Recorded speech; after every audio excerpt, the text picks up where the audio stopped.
Hello there, good afternoon and welcome to the Weather Studio Live. It's 1 p.m, it's Tuesday and it's the 5th of November. Remember, the 5th of November, we'll have the Bonfire forecast, of course. Is it looking like we'll have a weather window in between all the outbreaks of rain that we've had recently?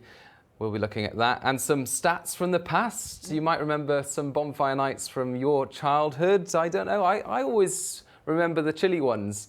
It always seems like it's a chilly night to be standing outside watching fireworks. So we'll look at some of the extremes, some of the highs and lows. And we'll be looking at some of the October stats. Yeah, as that's well. right. Quite interesting, actually. Yeah, some wet weather in October. But why? Why was it so wet in places? And we'll be looking at some cyclones around the world. Some interesting activity going on anywhere from the Indian Ocean across to the South China Sea. 5 zones of interest currently. We are, of course, live here. It's 1 p.m. We're broadcasting from the Met Office operations in Exeter. Feel free to send in your comments and questions. We'll try our best to answer as many as we can in the next 20 minutes or so. But yeah, it's been wet recently. A lot of people might have been worried it wasn't great last weekend for bonfire displays. It was very wet, it was very windy in places. And today you might be worried if you're heading to a bonfire display that wet weather will continue. However, it's not looking too bad, is it? It's not looking too bad. It's like there is a window between Tuesday and Wednesday where many areas could turn dry, which is great because we're calling it an unsettled week. We are, and that's because we've got low pressure centred over the country. This is the satellite swirl from the last 24 hours. You can see the swirl just off the south coast of England, but you can also see that it's moving away. It's a window. Look at that window there. Yeah, so for a brief weather window moving into northern and western Britain as we close out Tuesday. So it is an improving picture. Not for everyone, of course, but it does look like an improvement. We'll look at the forecast in detail in a moment, but first off, yeah, it's good. Fireworks going off. The thing about bonfire, so it's early November, but the weather can be so varied. We can have some balmy nights, but we can also have some really, really cold evenings, can't we? There can be quite a distinctive diurnal range, depending on whether we see the sun or not. So when was the warmest bonfire night? Bonfire night was, well, I've got the stats here. I haven't memorised them. Here we go. I think it was 1938. Yes, that's the warmest. That was the maximum temperatures. That would have been in the afternoon, but yeah. That was in Cambridge. Cambridge Botanic Gardens. It actually holds a record currently for the highest temperature ever recorded. Not just Cambridge, a few places. Writtle and Tottenham. That's right. Gallywood in Essex and Halstead in Essex as well. So that's popular temperature for bonfire night. Coldest, 1968 Braemar, minus 11.1 Celsius. That was the minimum temperature. Yeah, so it probably would have been sub-zero though. Whether that was in the morning of the bonfire night or the following morning, I'm not sure actually. It could have been the morning before. Could have warmed up by the evening itself. But yeah, a chilly one there. The wettest place, that was mid-Glamorgan. 90.2 millimetres in 2005. Do you remember that? Were you in Glamorgan in 2005? I can't remember where I was. Oh, I can't remember that bonfire night. And the gustiest was in 1996, and that was the Isle of Wight, Needles and Isle of Wight, which is actually notorious for being very windy under certain conditions. Yeah, very high wind gust. Last Saturday, actually, Isle of Wight, more than 100 miles per hour. Much more than anywhere else. Extremely exposed site, that. But yeah, those are some of the extremes. But what are the extremes for this evening? So the warmest place, where do you think it's going to be? Well, we had a look at the forecast earlier in more detail. We're thinking, I think, pinpointed Hastings. Yeah, for the warmest. Let's put on the temperatures there and zoom in a little bit. We haven't quite got Hastings on the map there, but somewhere along the south coast of England from, say, Cornwall through to Kent, we'll possibly get 11 or 12 Celsius at around about 6 or 7 p.m. So those will be the places where it won't be quite as chilly, but actually most of the UK, you can see the temperatures there at 8 p.m. Most of the UK is already becoming a little bit colder there. We're looking at sort of 5 to 7 or 8 degrees generally. The coldest place could be somewhere around the Grampians, maybe Braemar. Braemar, we're thinking sub-zero, about 6, 7 o'clock in the evening, possibly down to around 0, maybe -1 Celsius. The other feature about the weather across Scotland, inland and towards sort of the central belt, northern parts of England, you're going to lose the wind away from the east coast. Yeah. So the air will decouple a lot quicker, so it could get colder a lot quicker. It's going to start to get quite chilly, isn't it? There'll be further showers coming into parts of Lewis, Harris, and as well as Caithness, Sutherland, parts of Aberdeenshire, Murray, and perhaps running into the far northeast of England as well. So the wettest place is possibly going to be... Well, we had a look at rainfall accumulations over 3 hours of the evening, and it looks like Lewis, somewhere like Stornoway, could catch shower after shower after shower, so it could be that that's the wettest place. But nowhere's particularly soggy. Most places by the evening are dry. Yes, they are. And in fact, I think starry skies, that sort of cloud is melting away as this weather system sort of sinks down towards the southeast.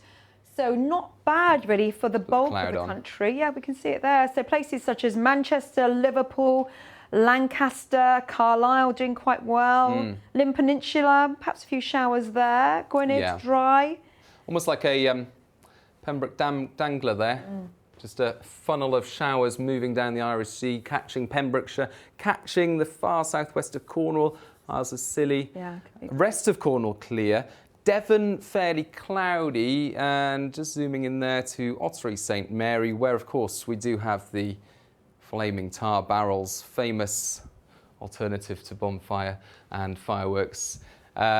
It's looking largely cloudy. You wouldn't rule out the cloud being thick enough for the odd spot of rain, but most likely to be dry. Very wet in Devon recently, so there's a lot of saturated ground around. That's the key thing, actually. If you are in a field, you probably need your wellies because the ground is saturated and soggy across most places. We've seen a lot of rain over the last 3 months, haven't we? Now, where's the windiest place going to be, Aidan? The windiest. I reckon by this stage you've got the wind still coming in at quite a brisk pace across parts of East Anglia and the southeast. So somewhere like Norfolk, Suffolk coast, do you think? Let's put the wind on there. 30, not a nice 35 direction. I used to live in Norwich. Anything from the north or northeast, it really sort of howls across the counties there. Yeah, but nowhere's particularly windy. It looks quite calm elsewhere. It's good. So wellies, gloves, hats. Hedgehogs. Hedgehogs, watch out for those hedgehogs. Check your bonfires. Make sure that they're not snoozing under the bonfires or sheltering from the cold. Apparently, hedgehogs are reasonably malnourished at the moment because there's such a soggy underground that they're struggling to get food. So yeah, look out for the hedgehogs. Okay, so that's bonfire night, which is tonight, which is not looking too bad. I'm quite pleased with that forecast generally. Thank you very much for your comments and questions. One in from Tom Mosler on YouTube. Why wasn't the below average October that we've just had mentioned on the Met Office? Well, it was on our blog because we haven't had one as cold as an anomaly, which is below average month, since March 2018. And you're absolutely right. That was the last time we saw temperatures around 5.5 of a degree or lower than the average. So October was below average for some places, but that wasn't the most key point of the weather. It was interesting, and like Claire says, that's written about on our blog. But the even more interesting thing was the rainfall. So here we've got the map for October 2019, rainfall anomaly and temperature anomaly. And the bluer colours on the rainfall map here just show those areas that were particularly wet. And then the white colours show areas where it's about average rainfall. For Scotland and Northern Ireland, rainfall amounts were about average, but you can see some patches here and there where rainfall was slightly below average. But for England and Wales, it was a really soggy one, and it was Rutland that had the wettest compared to average month of October. 177% of its average rainfall in Rutland, but much of Lincolnshire, Yorkshire. You could effectively, from that, see where low pressure systems were coming, couldn't you? Coming in on a south shifted direction and then just spiralling bands of rain continuing to pile in to parts of the east of England. And central parts of England as well, significantly above average rainfall. Now on the right here we've got the mean temperature, and as you can see, white's there for southern parts of Britain, so about average, but for the northern 2/3 of the country it was a little below average for the temperature. And those two maps, you know what they scream out? What do they scream out? Blue? jet stream Right. in a different position compared to average, a south-shifted jet stream. And what Dr. Mark McCarthy, our stat man upstairs, has run for us is a reanalysis. The data provided up here, there's a credit there. And what these maps are showing, on the bottom half of the screen, we've got October 2018, so 12 months ago. And then on the top, this October. And the significant differences in terms of rainfall, which are the maps on the left, and the jet stream position. And you can see the cause and effect, can't you? Yeah, you really can. So really, for October last year, it was slightly drier than average as a month. And we had a jet stream that was coming in off North America, and then it was concentrated to the north of the UK. And you can see the colours, the gradient colours there, just to the north of the UK. That's where the strongest jet stream, that's where the average position of the jet stream was through that month. Drier than average. This month, this October, that jet stream was shifted southwards, so we've had this trend for low pressure systems to move in from the Atlantic and track across parts of England and Wales. As a result, a south shifted jet stream, of course, we're in the colder air on this side of the jet stream, and that's why the northern two-thirds of Britain were slightly below average for the temperature as well. Yeah. So that's it. Blame the jet stream. Blame the jet stream. Yeah, it's a shame, isn't it? I was in Portugal last week and it rained every day. I mean, that's the thing with jet stream again. There was a little cut-off low down across Siberia. We didn't see the sun at all. Torrential rain some days as well. Similar to the southwest of England, where some places had more than 25 days of rain falling in October. So, and I know from experience down here, that's what it felt like. It felt like it rained every day of the last month. So actually, to have a reasonably fair bonfire night, it's quite good luck, really. A brief weather window in between these areas of low pressure. We've had some really nice questions coming in. Talk of the storms, that's Chris Clifford on YouTube. Why weren't they named last week? Because it was pretty powerful wind-wise across the West Country.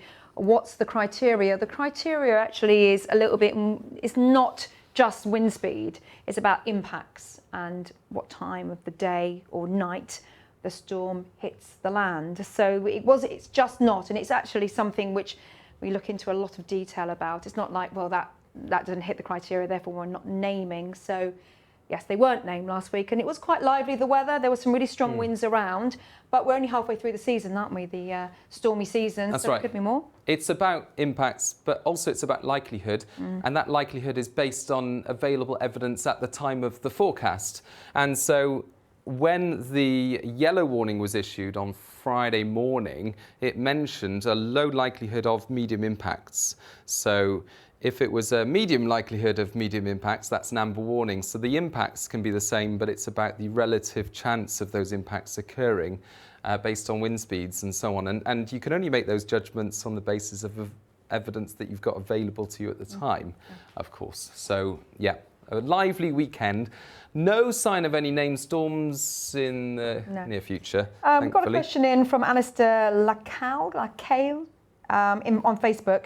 Will there be any snow in Glasgow this weekend? Well, interestingly enough, in the forecast, we've just had a look at the Central Belt and regarding rain and the cold air sort of mixing with that rain, and there could be a little bit of wet snow possibly in that region over the next 24 hours. There's a very small possibility. In that region, but not necessarily Glasgow. I think you'd need to go up a few hundred metres. Sussex also. Yeah.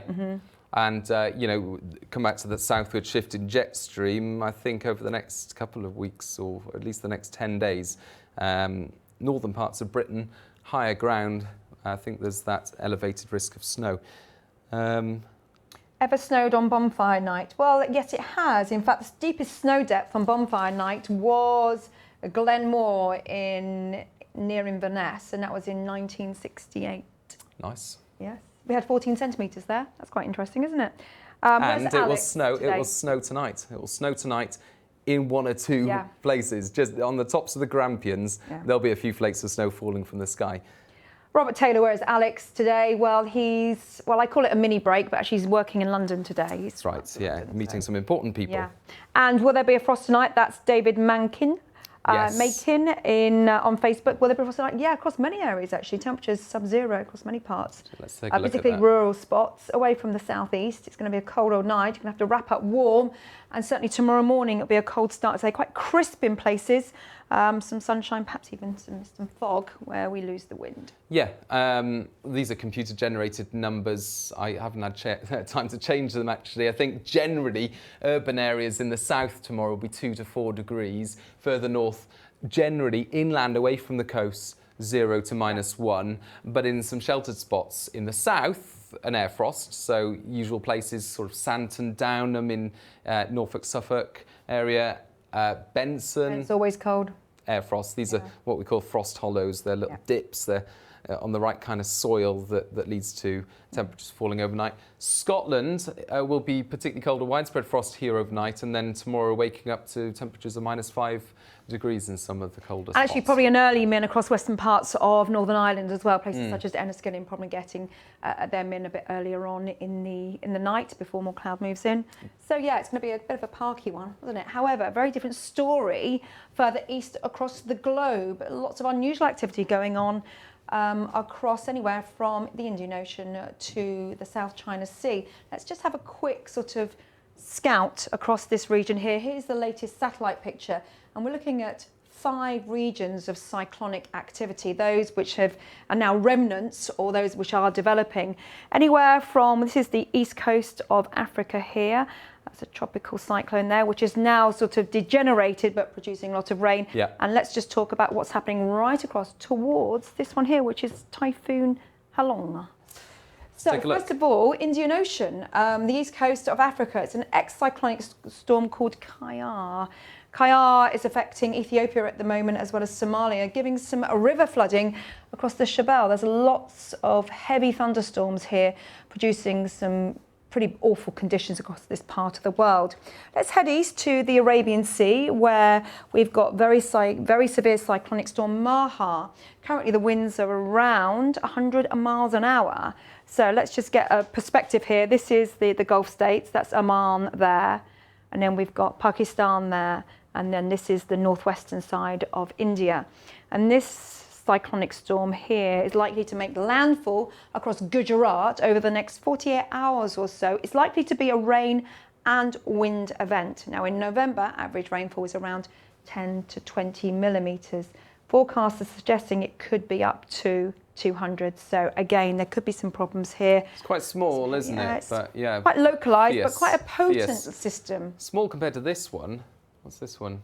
Oh, that was it. That's really interesting, actually. That is that was Tropical Cyclone Matmo. Now, it made landfall in Vietnam a few days ago. It then tracked across the Indochina Peninsula, maintaining its moisture identity or profile, which is quite unusual because normally high ground and land means that these systems break up and they become just remnants, as we've seen across Somalia. But this one now has tracked across Thailand. It now is in the Bay of Bengal and it's reinvigorating. In fact, the Indian Met Service are concerned about this storm.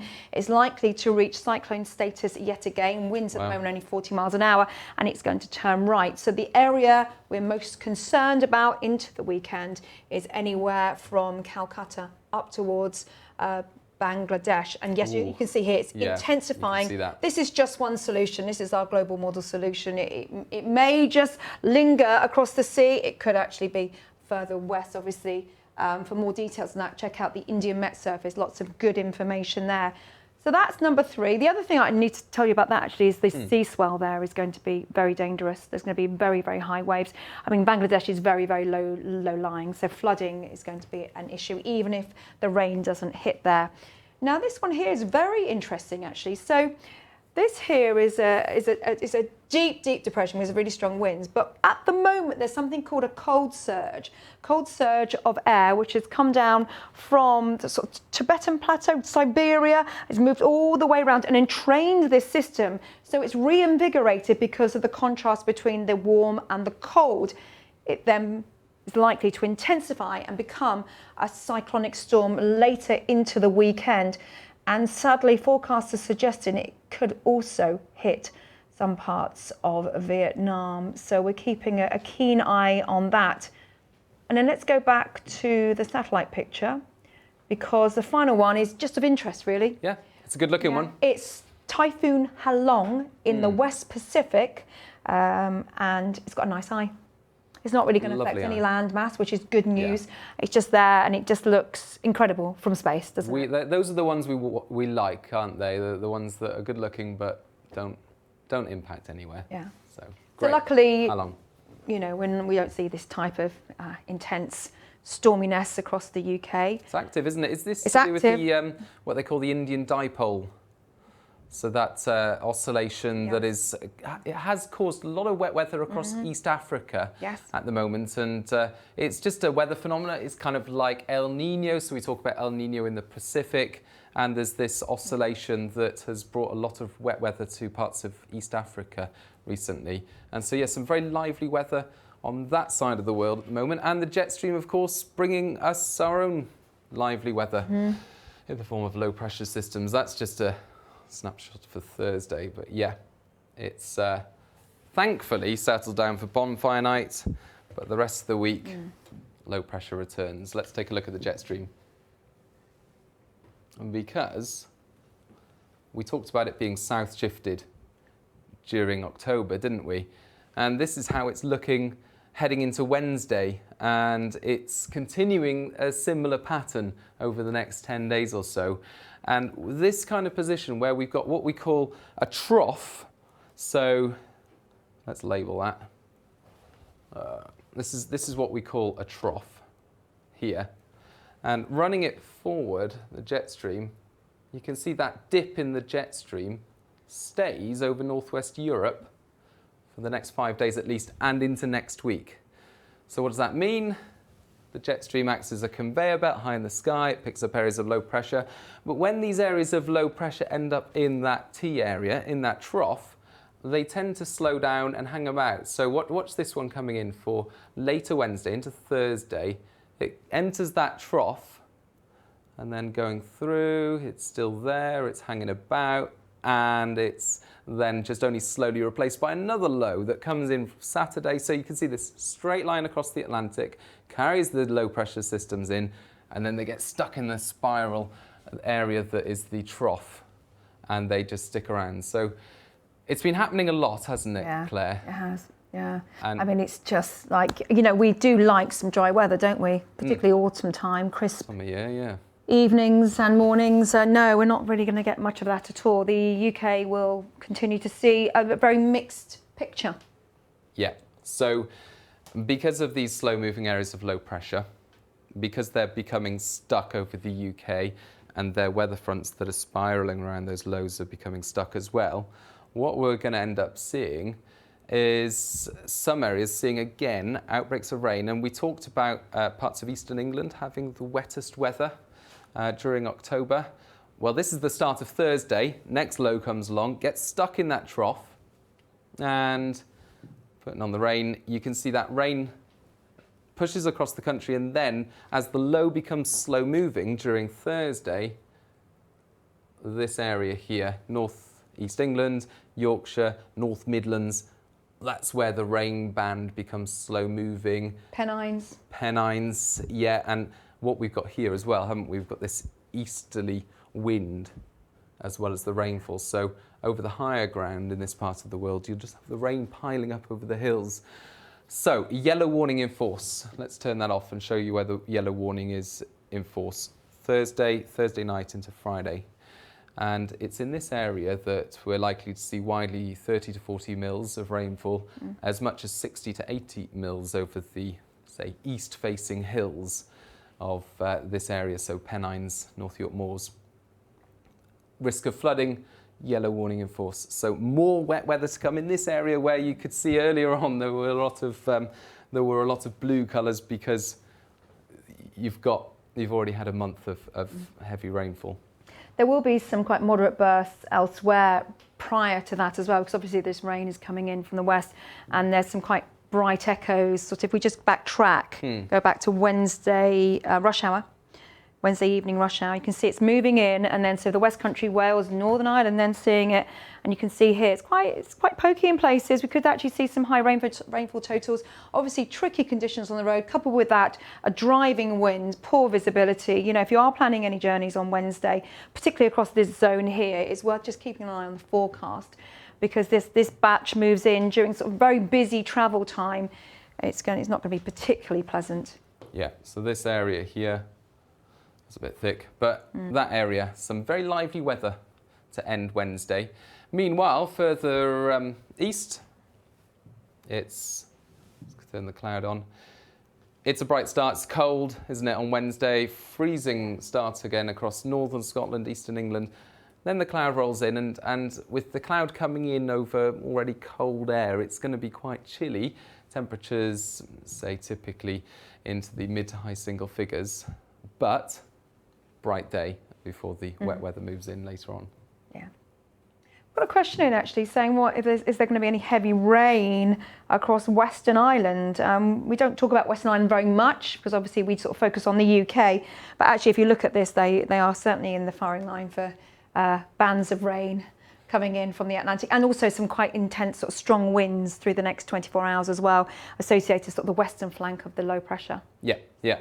Thanks very much for that question. That was Aidan Loftus on Facebook. Good name. Yeah, it's a good name, isn't it? Yeah. Any chance of an easterly wind in the near future? Need to help the migration of our birds across towards the near continent. Well, Tracy Pie on YouTube.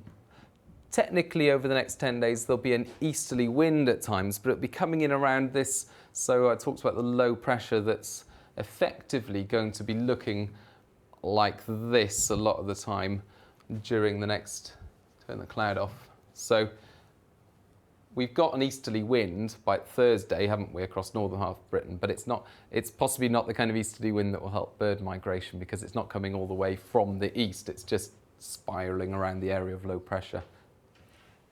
William McOwen on Facebook, I keep hearing we are in for the worst winter in 50 years. How do people forecast this?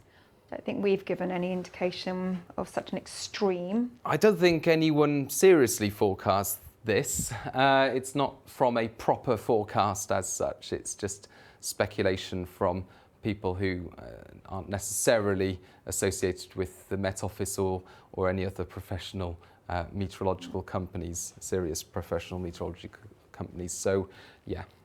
So what's happening on Friday? Mind boggles. Friday, it is a better day. Yeah, possibly. Has to be said. It's a similar day to today, isn't it? Because if you look at that could effectively be the same pressure pattern that we've got at the moment. So we've got cloud and rain clearing its way to the southeast, and we've got a ridge of high pressure, a very brief ridge of high pressure building across northern and western Britain. So the weather is settling down. Let's put some cloud and rain on that, and you can see by lunchtime the last of the rain disappearing from East Anglia in the southeast. So the yellow warning in force until Friday morning across eastern England, and then it moves away. Scotland's looking lovely on Friday. It's going to be a frosty start, and then it's going to be a sunny day, and similar bright skies across western Britain before the next batch area comes in for the weekend. And this could be quite lively as it moves in for Saturday. So yeah, Saturday, frosty start in eastern areas, wet start there for western Britain. Lively outbreaks of rain pushing in. Sunday, well, it's rinse and repeat at the moment, isn't it? Look at that. That clears out of the way. A brief gap before the next menace moves in.